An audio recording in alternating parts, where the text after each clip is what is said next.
necessários anos de debate, mais de 200 audiências públicas, discussão com todos os setores da sociedade e mais de 16 mil produtores rurais reunidos em Brasília em 5 de abril de 2011 para que a lei brasileira mais discutida desde a Constituição Federal fosse aprovada em 25 de maio do mesmo ano. Trata-se de uma década trazendo proteção a dois valores irrenunciáveis para a sociedade: o meio ambiente e a produção de alimentos. Com a palavra, o autor do relatório base para o Código Florestal Brasileiro, aprovado há 10 anos.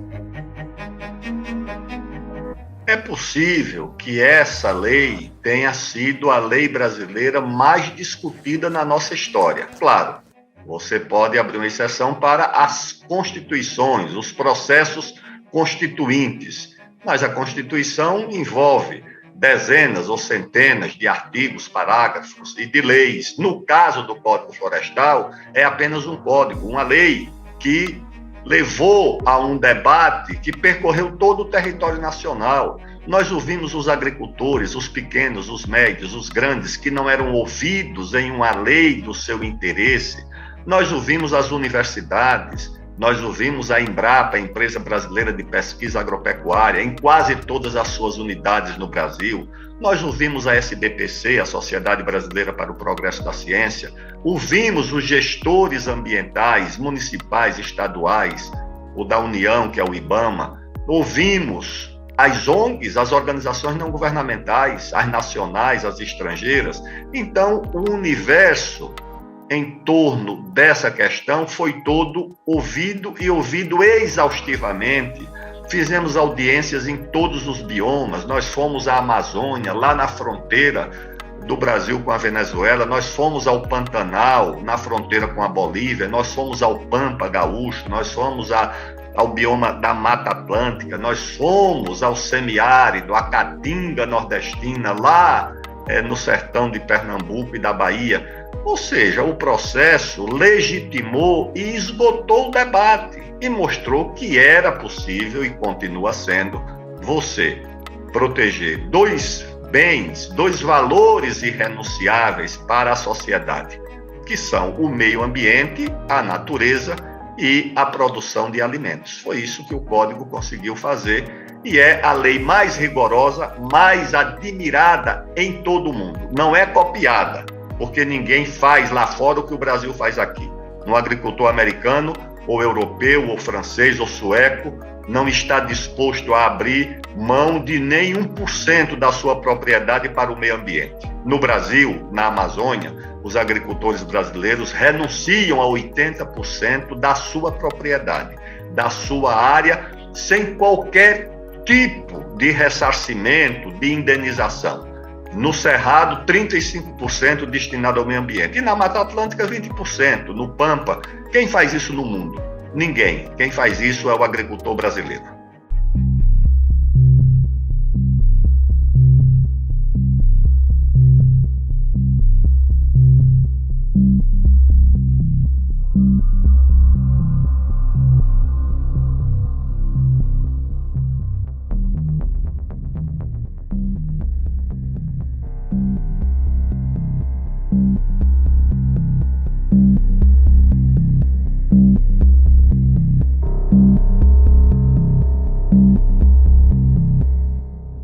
Anos após a legítima e histórica aprovação do Código Florestal Brasileiro, as manchetes que ainda aparecem na grande mídia continuam genéricas, sem contexto ou sem aprofundamento no tema. Mesmo assim, a implementação dessa lei colocou o Brasil em um novo e melhor patamar de discussão sobre a preservação e a produção de alimentos. Ainda assim, colocou o Brasil também num outro patamar de cobrança. E quando a gente olha para as obrigações que o Brasil tem que ter em relação ao meio ambiente e a obrigação que o restante do planeta tem que ter, nós colocamos o Brasil no papel de produtor mais sustentável do planeta.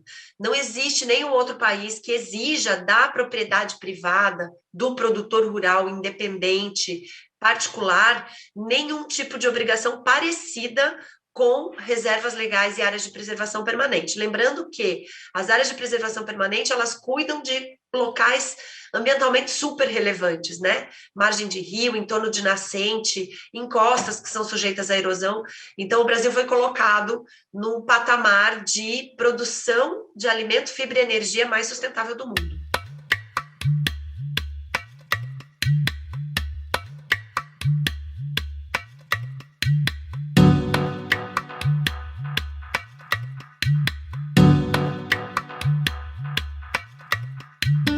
O conhecimento do Brasil real pelo brasileiro é um processo e exige tempo e entendimento de como as práticas se complementam e principalmente como o campo e a natureza foram e são referências para nossa formação como sociedade. Eu creio que é um processo ainda em transformação. A percepção da agricultura e da pecuária como um fenômeno benéfico ao país, à sociedade, à população, não apenas porque produz alimentos, porque garante a segurança alimentar da população brasileira e de parte da população mundial, já que o Brasil é um grande exportador de alimentos, mas também porque o mundo rural, o campo no Brasil, além de ser fonte e produtor de alimentos, é também formador da nossa identidade nacional, da nossa cultura, da nossa música, por exemplo, que tem motivos no campo brasileiro, da nossa literatura, com personagens nos romances de Guimarães Rosa, de Euclides da Cunha, de Graciliano Ramos, da nossa culinária. Ou seja, o campo está ligado à formação, à identidade e à economia, ao emprego, ao trabalho no Brasil. E acho que o Código Florestal, ao fazer um grande debate sobre esse tema, com mais de 200 audiências por todo o Brasil, com entrevistas, provocou, de fato, uma reflexão e hoje o Código é referência, não apenas no Brasil, mas no mundo. Na Conferência do Clima, em Paris, em 2015, o Código foi apresentado, inclusive por organizações não governamentais, como o fiador das metas que o Brasil apresentou na conferência, porque o Código, de fato, além de proteger e dar segurança jurídica aos agricultores, é também um protetor rigoroso e severo da natureza, das florestas, das águas, da biodiversidade e do meio ambiente no Brasil. Por ser tão completa e complexa, é que a legislação brasileira coloca tão em evidência a nossa competitividade e, claro, naturalmente, em xeque o que falta nos nossos principais concorrentes. Por que o Brasil tinha dificuldades em relação ao protocolo de Quioto, de vender créditos de serviço ambiental, crédito de carbono? E por que o Brasil continua com dificuldades? Porque existe uma regra que foi colocada pelos concorrentes efetivamente, que se você tiver uma obrigação legal, eles chamam de um enforcement law, se você tiver uma obrigação legal de fazer alguma coisa, isso não entra num critério que eles chamam de adicionalidade, que tem que ter para você emitir um crédito de carbono, para você emitir um serviço ambiental. Então, não acho que isso tenha sido por acaso. Eu acho que, de fato, nós temos a lei mais protetiva e, portanto, se nós olharmos em função de diminuir a ameaça de aquecimento global, função de melhoria das qualidades ambientais de biodiversidade, de recurso hídrico, o Brasil cumpre porque a lei dele é a melhor.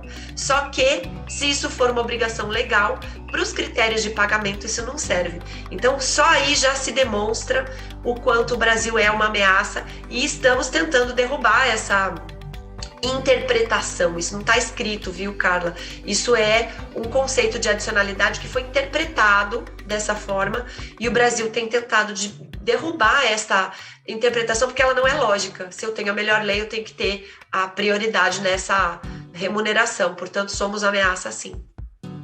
Agora você entende a importância de conhecer a fundo uma lei como o Código Florestal Brasileiro? É o sentimento do dever cumprido. Quando você cumpre a sua obrigação como brasileiro, como legislador, você naturalmente se sente realizado. A lei é perfeita? Não. Ela precisa de atualização ela precisa, mas ela conseguiu duas coisas importantes. Primeiro, uma lei que dá segurança jurídica ao agricultor, ao criador, e também dá segurança jurídica a quem tem como tema ou como objetivo a proteção do meio ambiente. Em segundo lugar, ela é uma lei também com sentido educativo e pedagógico. Por quê? Mostrou que pode haver alianças heterogêneas quando é o interesse nacional que está em jogo. Esse projeto teve o apoio de 410 deputados, de todos os partidos, do PCdoB, que era o meu partido na época, do PT, do PSB, do PDT, do PSDB, do PP, do PL, do PTB, do DEM, acho que ainda era PFL. Todos os partidos apoiaram, porque é possível você unir amplamente o país quando o interesse nacional está em jogo.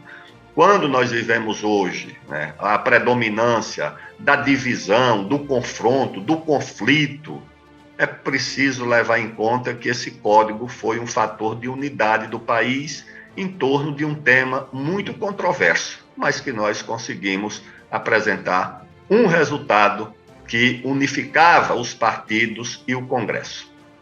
Tenho muito orgulho de nós termos essa lei e uma lei que funciona. A gente teve muito percalço, né? Depois da aprovação do código, nós tivemos a discussão em ADINs, propostas pelo Ministério Público e por alguns partidos políticos, sobre a inconstitucionalidade desse código, e o código foi absolutamente crivado, aceito pelo Judiciário. Então, foi a lei mais discutida depois da Constituição brasileira. Foi o código aprovado por imensa maioria dos votos dos parlamentares brasileiros, mais de 200 audiências públicas, discutido com a sociedade toda, e depois ele teve ainda o questionamento judicial e foi crivado pelo judiciário brasileiro. É uma lei legítima, absolutamente vigente e que pegou. O Brasil tem essa coisa de lei que não pega. O Código Florestal, nós temos hoje mais de 6 milhões de cadastros ambientais rurais feitos pelos produtores rurais, falando da sua condição ambiental, da condição ambiental da sua propriedade.